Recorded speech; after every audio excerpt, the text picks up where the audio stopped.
Assalomu alaykum akalar. Bugun bizada Solaris Pro 4 uzun mashinam. Bu sepni almashtirish kerak edi 2 oy burun.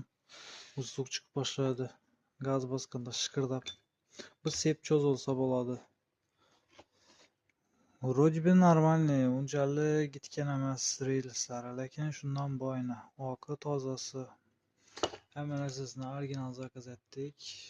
Original hammasi. Как заводской xullas.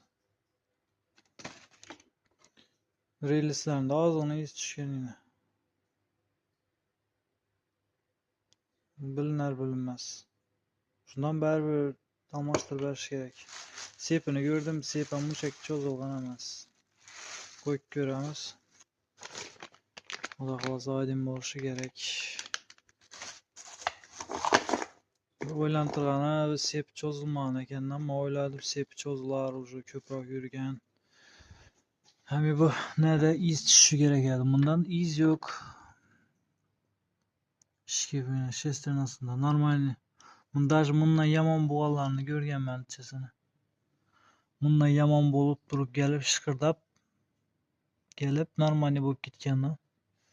Unchaki iz yo'q. Qo'yib rezultatdan ko'ramiz, xudo xolasa.